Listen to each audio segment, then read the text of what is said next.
여러분들의 인생에서 가장 소중한 것은 무엇입니까? 돈입니까? 일입니까?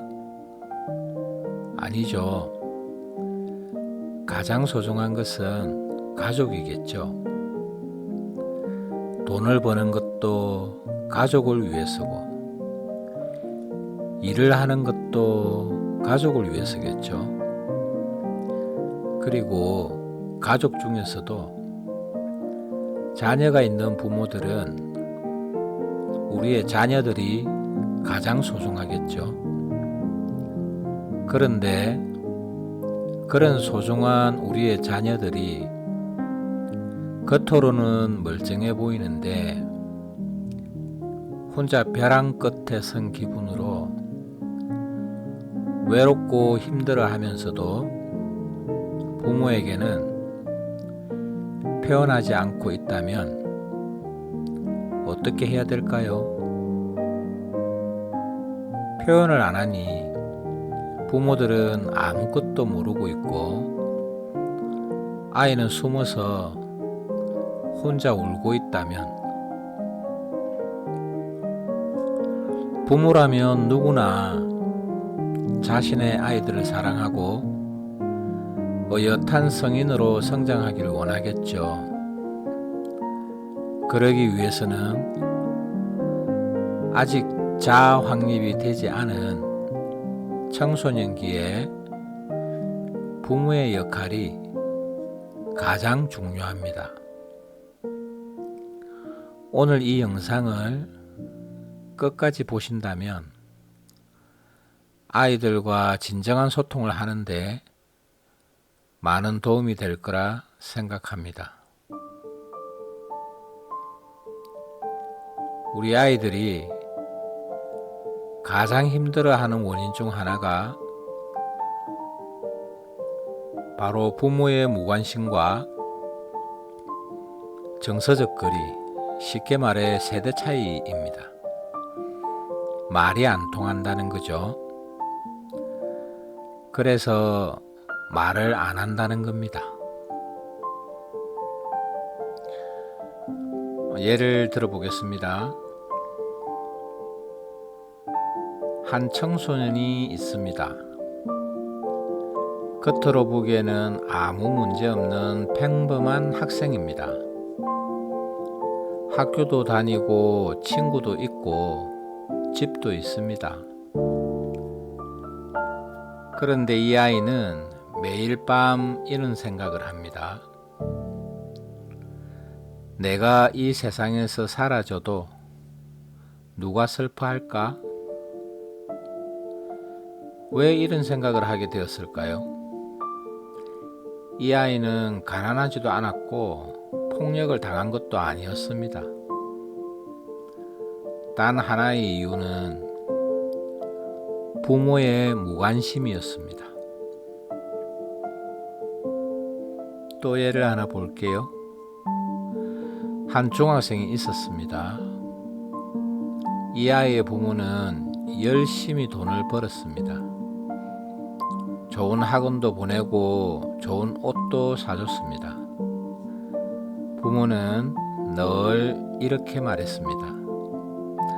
다 너 잘되라고 하는 거야. 하지만 이 아이의 기억 속에는 부모와 대화한 시간이 거의 없습니다. 학교에서 힘든 일이 있어도 이야기할 사람이 없습니다. 친구와 싸워도 위로해 줄 사람이 없습니다. 시험을 망쳐도 이야기를 들어줄 사람이 없습니다. 집에 돌아오면 부모님은 늘 바쁩니다.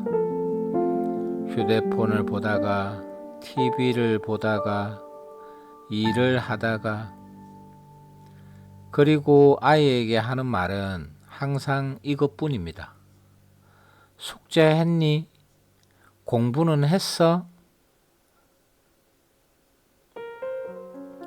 사람은 사랑받지 못하면 무너지는 존재입니다.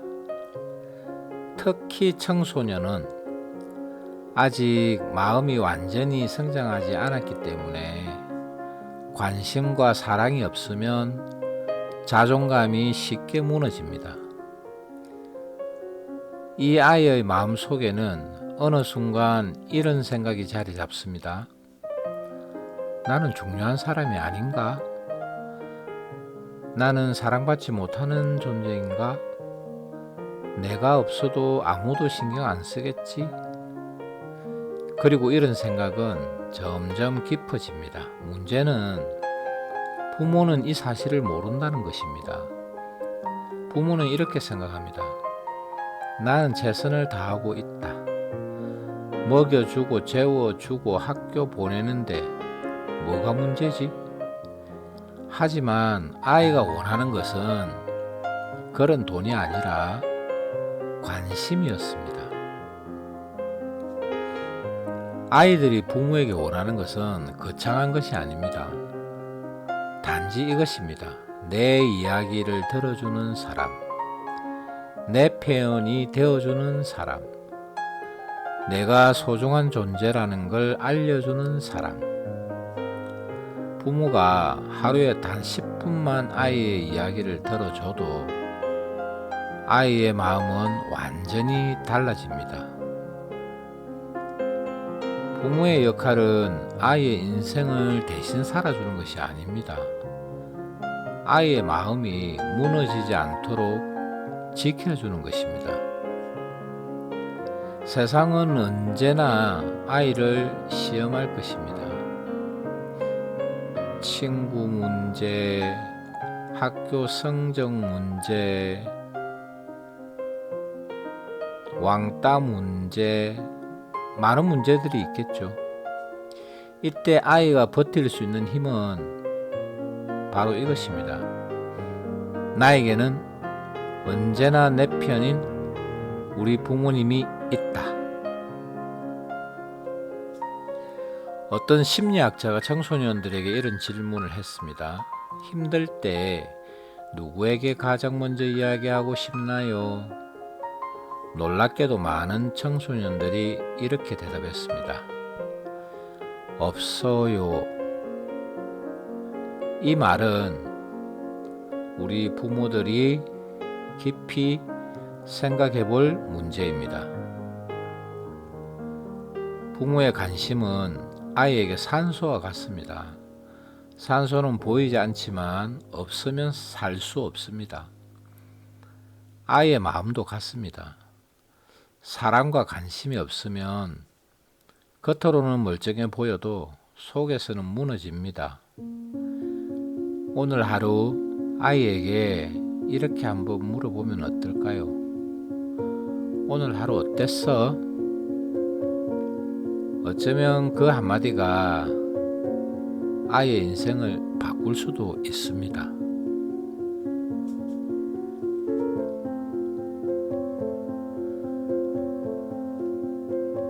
부모의 역할은 단순히 돈을 벌어주고 학교 보내는 것을 넘어서 아이의 마음과 존재를 돌보는 것입니다. 청소년은 누구도 아닌 부모에게서 가장 먼저 자신의 존재 가치를 확인합니다. 너는 소중한 사람이야. 네가 잘하든 잘 못하든 엄마 아빠는 너를 너무너무 사랑해. 이 메시지를 꾸준히 받는 아이는 자존감이 높아지고 정신적으로 안정됩니다. 반대로 부모가 무관심하거나 학교 성적과 그 결과만 이야기하면 아이들은 나는 사랑받지 못하는 존재인가? 라는 생각을 하게 됩니다. 아이의 존재 자체, 즉 공부를 잘 하든지 못하든지 그런 거와 상관없이 너는 사랑받을 가치가 있는 사람이야 라고 인정해 줘야 됩니다. 그래서 부모의 사랑을 무조건적인 사랑이라고 합니다. 조건 없는 사랑인 거죠. 그리고 조건 없는 사랑은 성인이 되기 전까지입니다. 성인이 되면 조건 없는 사랑은 간섭이 됩니다. 그때부터는 성인 대 성인으로 존중해줘야 되겠죠. 부모의 역할로 또 중요한 것이 아이의 말을 잘 들어주는 사람이어야 한다는 겁니다. 많은 부모가 충고는 많이 하지만 아이들에게 잔소리죠. 그런데 정작 아이의 이야기는 들어주지를 않습니다. 아이들이 힘들어할 때 필요한 것은 훈계나 잔소리가 아니라 자기 말에 공감해 주는 것입니다. 예를 들면 공감을 잘 못하는 부모들은 대체로 이렇게 말합니다. 그 정도로 힘들다고? 그게 뭐가 힘들어? 너보다 더 힘든 사람도 많아. 이렇게 말이죠. 그에 비해 공감을 잘하는 부모들은 학교에서 그런 일이 있었구나. 우리 자식이 많이 속상했겠다. 이렇게 이야기하죠. 아이들은 자신의 이야기를 들어주고 공감해주는 부모에게 마음을 엽니다. 우리는 알아야 합니다. 부모는 교사도 아니고 판사도 아닙니다. 부모는 자식과 가장 가까운 친구 내지는 편안한 상담자가 되어야 합니다. 그래야 우리의 아이들이 부모에게 마음을 열고 마음속에 있는 이야기를 할 수 있게 되는 겁니다. 또한 부모님들은 아이들의 안전한 울타리여야 합니다. 청소년은 아직 감정이 불안한 시기입니다. 그래서 친구 문제나 연애 문제나 학교 성적 문제 등으로 크게 흔들릴 수 있습니다. 이때 부모의 역할은 문제를 대신 해결해 주는 사람이 아니라 넘어져도 돌아올 수 있는 안전한 울타리가 되어 주는 것입니다. 아이의 마음에는 이런 생각이 있어야 합니다. 세상이 나를 이해하지 못해도, 반 친구들이 나를 이해하지 못해도, 선생님이 나를 이해하지 못해도 우리 부모님은 나를 이해하고 내 편이다.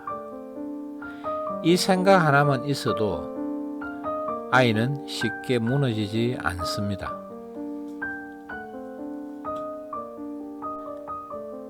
재미있는 선문답 7번째 이야기 시작하겠습니다. 제목 비워라. 옛날 중국에 지혜로 유명한 스승님이 있었습니다. 어느 날 멀리서 한 제자가 찾아왔습니다. 이 제자는 매우 똑똑했습니다. 유학도 공부했고 불교도 공부했고 도교도 공부했습니다. 책도 수없이 읽었습니다. 오늘은 스승님께 배움을 청하고자 찾아왔습니다. 그런데 그는 스승 앞에 앉자마자 자신이 공부한 것을 말하기 시작했습니다. 저는 이런 경전을 공부했습니다. 이 철학은 이런 의미라고 생각합니다. 불교의 깨달음은 이런 것 아닙니까? 그는 거의 강의하듯이 말을 계속했습니다. 스승님은 아무 말 없이 그 이야기를 조용히 듣고 있었습니다. 그리고 잠시 후 이렇게 말했습니다. 그래, 먼 길 오느라 고생했네. 차 한 잔 마시자. 스승님은 차를 따르기 시작했습니다. 찻잔이 가득 찼는데도 차를 계속 부었습니다. 차가 넘쳐 흘렀습니다. 제자가 놀라 말했습니다. 찻잔이 넘칩니다. 그러자 스승님이 말했습니다. 그대의 마음도 이 찻잔과 같소. 먼저 비우지 않으면 아무것도 담을 수 없소. 여러분, 이 이야기가 주는 의미는 부모가 자신의 생각, 자신의 기준, 자신의 욕심만 가득 채우고 있으면 아이들의 마음을 이해할 수 없습니다. 부모의 마음이 먼저 비워져야 아이의 이야기가 들어옵니다. 제가 선문답 두 번째 이야기에서 염화미소에 대해서 얘기했었습니다. 부처님께서 그저 꽃 한 송이를 들어 보여셨던 이유, 마하가섭이라는 제자와 이심전심 서로의 마음이 통했던 것, 그게 진정한 소통이었다고 우리는 얘기했었죠. 그런 겁니다. 아이와 진정한 소통을 하셔야 된다는 겁니다. 진정한 소통을 하려면 내가 가지고 있는 생각과 내가 가지고 있는 고정관념, 그런 것들을 다 내려놓으셔야 됩니다. 그래야 온전히 아이의 마음을 이해할 수 있게 됩니다. 여러분, 아이와 소통을 하려면 부모가 먼저 아이에게 다가가야 합니다. 부모는 가만히 있는데 아이가 와서 부모에게 부모님이 원하는 것처럼 이야기를 하는 경우는 거의 없다고 보시면 됩니다. 부모님께서 먼저 아이들에게 편안하게 다가가 주세요. 학교 갔다 오면, 그래, 학교에서는 별일 없었니? 친구들하고는 잘 지내니? 여자친구는 생겼니? 네가 좋아하는 남자애는 없니? 선생님은 잘해주시니? 이렇게 아이의 관심을 가져주시라는 겁니다. 그러면 아이는 그런 적이 없었는데 갑자기 그런 질문을 하면 의아해 하겠죠. 근데 그렇게 자주 하다 보면 점점 아이는 자기가 있었던 일들에 대해서 또 자기의 생각에 대해서 부모님에게 편하게 이야기를 할 수 있게 됩니다. 그러면 아이가 이야기할 때는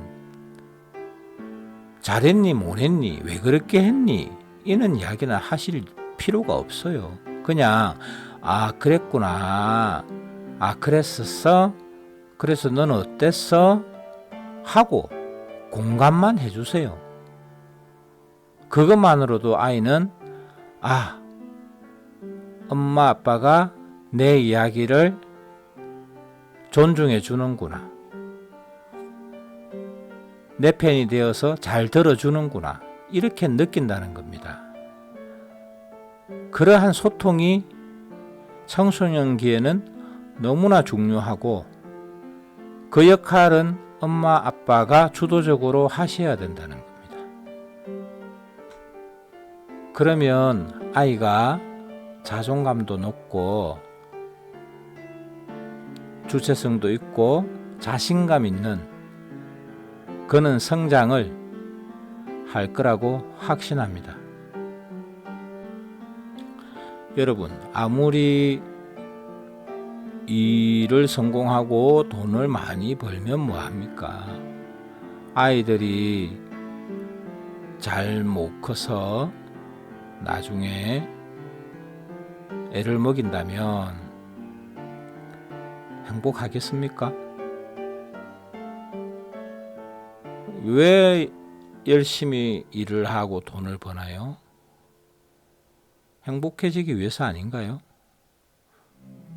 거기에 대한 전제 조건은 가족들이 잘 되는 거잖아요. 호주의 브로니 웨어라는 간호사는 말기 환자들을 돌보면서 그들이 죽음을 앞두고 가장 많이 했던 후회를 기록했습니다. 이 책은 전 세계적으로 유명해졌는데요. 죽음을 앞둔 사람들이 가장 많이 했던 5가지 후회가 있는데 그 중에 두 번째가 이렇게 후회했답니다. 가족과 더 많은 시간을 보냈어야 했다. 일, 돈, 성공을 위해 가족과 보내는 시간이 적었기 때문에 죽음 앞에서는 그것이 가장 후회됐다라고 이야기하고 있습니다. 여러분, 마음속에 있는 고정관념을 다 버리고 텅 빈 마음으로 가족들과 소통하고 서로 이해하면서 가장 소중한 가족들과의 화목을 잘 만들어 가시기를 바랍니다. 오늘의 이야기는 여기까지 하겠습니다. 화목한 가정을 위해서 구독과 좋아요는 필수이겠죠? 감사합니다. 8번째 이야기에서 뵙겠습니다.